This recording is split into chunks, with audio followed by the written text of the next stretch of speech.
Here. I just reintroduce myself. My name is Girish Mohile. I represent CMB regional centers. I manage the India market. I'm based in Mumbai. So today we are going to discuss a bit about CMB's latest EB5 offering, CMB Group 98, Hillwood Central Columbus, Commerce 71. It's a mouthful, but this is the latest EB5 offering that we have. Before we begin, just a show of hands. How many of you already know or have heard about EB5 in the past? Okay, quite a few people. So for those who do not know, EB5 is an investment-based visa for US, where the main applicant, spouse and children below 21 can get a permanent residency, which is a green card, once you invest in a qualifying business. So what is that qualifying business? So that qualifying business is a business which needs to create 10 full-time jobs in the US at the back of your investment. The minimum investment amount being US dollar 800,000 into that qualifying business. So the minimum amount is 800,000 US dollars. It depends where the business is. It can go up to $1,050,000 US dollars as well. So once you invest in that qualifying business, the business needs to create 10 full-time jobs, and that is when USCIS, the adjudicating authority of US, will basically adjudicate those cases. They will see whether the jobs are getting created through your investment or not, and that is when the family or the main applicant will end up getting the permanent residency for the US. So that's the premise, that's in short the introduction of EB5 visa for the US. What is EB5? EB5 is employment-based fifth preference category visa. So this program has been running since 1990. There have been several additions, changes into the program since then. There is a new law which was passed in 2022. It's known as Reforms and Integrity Act of 2022 that brought in a few changes, additions, and we are going to discuss those throughout the day. We are going to have a panel discussion as well. So, keeping the EB5 introduction aside, now I will talk a bit about CMB regional centers. So, what is a regional center? A regional center basically is a designation which allows that company to source in different projects, which will allow its investors to qualify for EB5 visa. So we source those projects. That is what the regional center designation is. CMB as a regional center has been designated as such since 1997, which makes us one of the oldest active regional centers in EB5 space. So in all these 27, 28 years of experience, we have worked on more than 90 projects until now. And Mr. Patrick F. Hogan, he is the founder and CEO of CMB Regional Centers. He's actually one of the pioneering personalities in EB5 who came up with a couple of aspects which are quite normalized in EB5. So low model, you will keep hearing this concept time and again. That is something which Mr. Pat Hogan came up with in the first place. Now it's a norm within the industry. Second being induced or indirect job creation. That is something which Mr. Pat Hogan came up with, and now it's a norm in the industry as well. The company is currently run by his daughter, Noreen Hogan. She has been involved in the company since a very long time, and now she runs the day-to-day operations of the company. Now these are some of the stats which are very important when it comes to your due diligence or any prospect who is looking forward to investing in EB5 to analyze as to what the track record of a regional center is. That is basically one of the key aspects which needs to be looked at. So in our 28 years of experience, we have worked with more than 6,400 plus investors from 103 different countries. Now when I say 6,400, I am not including the family members. These are just main applicants, so no derivatives are involved.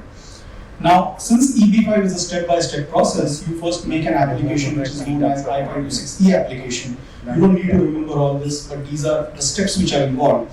So we have 5,600 plus I-526 application approvals, more than 2,700 I-829 application approvals, which means that whoever has gone through the process, they were able to get the final green card or the permanent green card as well. and 2,700 plus investors who have also received the return of their capital. So the investment that they made, so back in the days the investment used to be 500,000, now it has gone up to 800,000. So 2,700 plus investors have received full repayment of 500,000 worth of investment. Now these are some of the stats pertaining to the projects. So out of those 90 odd projects, we have 80 plus projects which are already approved. So it will, we have either received 956F approval, which is as per the new law, or 924 approval, which is as per the previous existing law, or I526 approval, which is the first approval where you can assume that the project has been approved as well.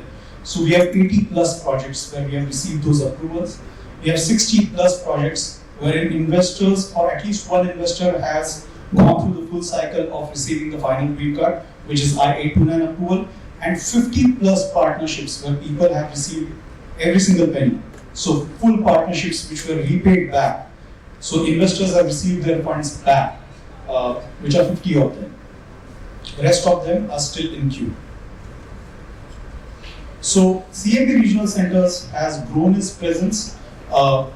In 1997, we had the very first designation as regional center. Now we have 6 different regional center designations across the US.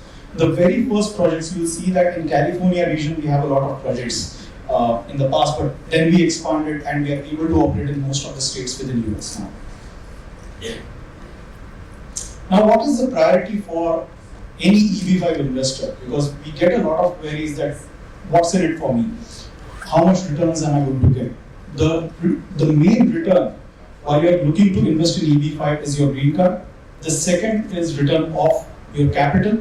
So the 800,000 that you are investing, you look forward to have it back. And the very distant third is return on your investment. So with most of the major regional centers, you will find that the return on your investment is lesser than 1% per annum. But that's good because it's basically the risk reward ratio. So the higher the risk, the more returns you are promised. So if it's hovering anywhere between 0.25% to 1% per annum, it's not a bad thing. Now, the loan model which we just discussed, which Mr. Pat Hogan came up with, this is that loan model. So what happens over here? On the left side, you are the investor who end up becoming a limited partner.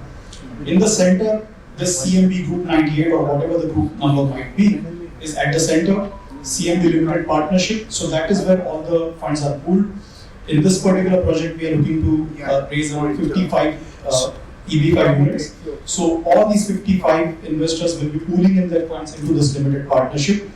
So you are on the left side, become a limited partner. CMB acts as a general partner. They manage the funds, and these funds, once pooled, are given out as a loan. So CMB, that partnership, will be acting as a lender to this borrower. Now, who is the borrower? The developer. So developer is constructing something. They are looking to have funds so that the construction activities can go on. They of course have their own equity in place. They of course have a senior lender in place, but they are also going to utilize the EB funds so that as an investor you will end up getting the green card through the funds which will create the jobs. And also the developer is able to utilize those loan-lent funds for the construction activities. So the tenure can be anything. In our case, it's 5 years. So the funds will go into the project for 5 years. The developer will be constructing. Once the construction is done, they either sell the project off or they refinance the project. That is how they are able to recoup the funds. They repay the loan back into the partnership. Once the funds are back into the partnership, you will get the investors will get the funds back, because we have no business keeping your funds. So this is our team, and this is a very important slide because there are many regional centers, good regional centers rather, and there are some smaller regional centers with not so much of a track record. So it is very important that while you are conducting your due diligence to ask what is the team size, because that's question number one. There are many people who are wearing different hats at the same time. So I'm also the legal person, I'm also the marketing person, I'm out there selling in the market. So who is actually responsible for your filing? So we have a team of more than 50 people in the US. We have a global presence. So I'm based in Mumbai, I represent CMB regional centers in India. So we have outside of US presence as well. In total, we are more than 60 people. So all the stats that I mentioned, these are backed by audited reports, and CMB is one of the first, or rather the first regional center who conducted annual audits starting 2014. So now, because of RIA, which is the new law, this has become a requirement that each regional center needs to conduct annual audits. But that is something which CMB has been doing since 2014, dating back to all the previous CMB EB5 partnerships as well. Now, that was the introduction regarding CMB regional centers. Now, it's also important to know the developer who is going to be actually utilizing the funds for construction activities. So, in this particular case, Hillwood Development Company is the borrower or the developer. So, the funds which are going to be utilized for the projects are by these guys. So, it's actually a construction arm of the Pero family. Mr. Ross Pero Jr. is the principal of Hillwood Development Company. He's actually the son of Ross Pero Sr., as the name goes. And the background regarding the Pero family is, this is the third billion-dollar company that they have created. So before this, Ross Pero Sr. founded Electronic Data System. He sold it off to GM in 1984. The second is Pero Systems. Someone who is in IT might be knowing about Pero Systems. They sold off to Dell in 2009, and Hillwood is the third company that they own. So the background of this company is phenomenal. Now let's talk about the track record between CMB and Hillwood. So although these are completely separate independent entities, we have been working with Hillwood as a lender and a borrower respectively since 2012, and we have worked with them on 40 plus occasions. So Route 98 actually is the 44th EB5 partnership where the funds are going into a Hillwood project.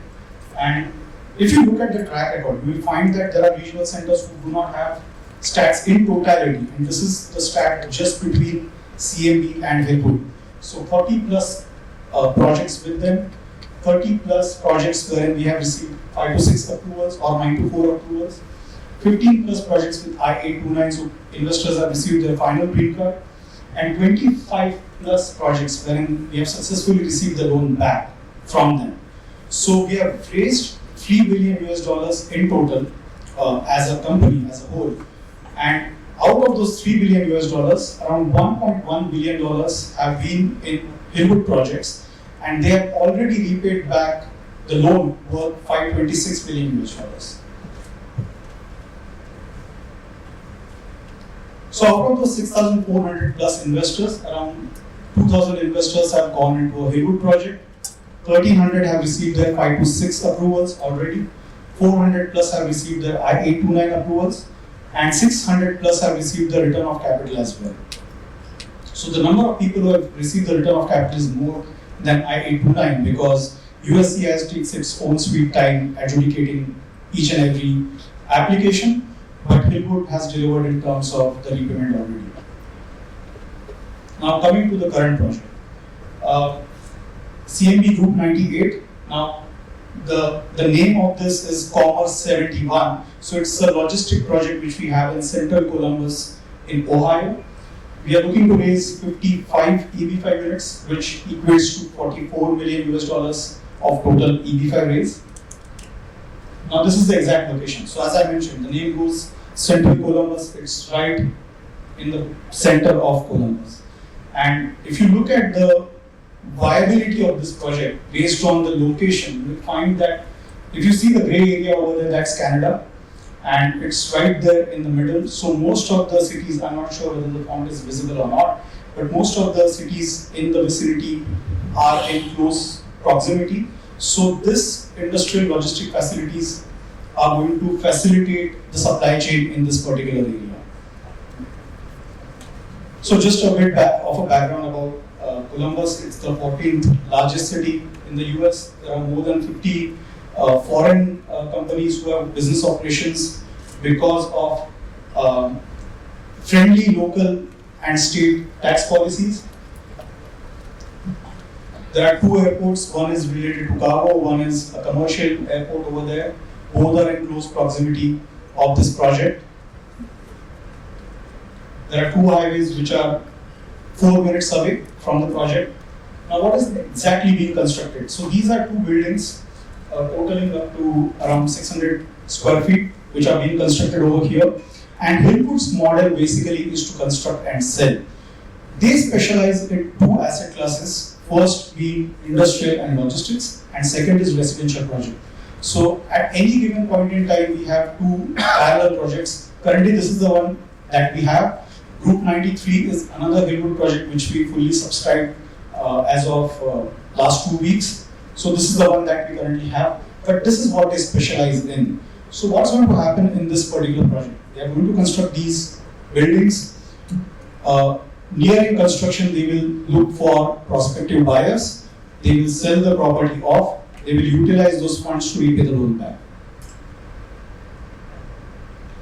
This qualifies as a high unemployment TEA, targeted employment area. Now again, these are some nomenclatures. You don't need to remember all that. But throughout the day, we are going to discuss what a TEA means, what high unemployment TEA means, and we'll get to know more. So it's a fairly manageable and small project. The total project cost is around $95 million US. If you see the EB5 funds is around 44 million. There is a senior lender in place, CIBC. They are pitching in 44 million as well. They have actually approved more funds. So they have approved for 53 million worth of loan. Hillwood intends to utilize just 44 million. Rest of it is equity. But this particular pie chart is at the end of subscription process. So actually, Hillwood has already committed all the equity which EB5 is going to bridge. So if the question is whether Hillwood needs EB5 funds, the answer is no. Because they already have their equity into the project, the construction is underway. It started last year, the construction is going to be complete in 2026 Q2 calendar year. And EB5 funds are basically going to bridge their own equity.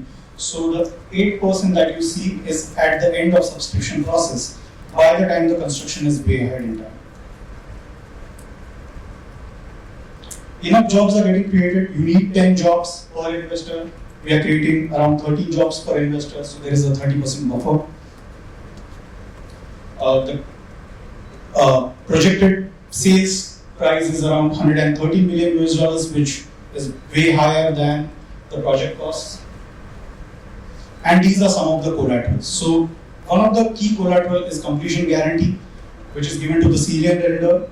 The advantage is, as a mezzanine lender, we are able to take advantage of the completion guarantee, which they have given to the senior lender. Along with that, we have 100% distributions pledge. So any revenues which are being created through sale or refinance of this project, 100% of those funds will be stored into a separate account, wherein CMB Group 98 has the first priority rights. So Hillwood will not be able to take a single penny out of the project before it is approved by CMB. So that's one of the fail-safes or collaterals in place. Second is a cash flow pledge. So any cash flow through any tenancy or any, in case they rent out the space, 50% of the cash flow will be stored into a separate account. So that's another fail-safe. So we are located at B1 booth. If you have any more questions, happy to answer them. And it's really great to see you over here given the situation. Thank you all for being here. Thanks for this opportunity. Thank you.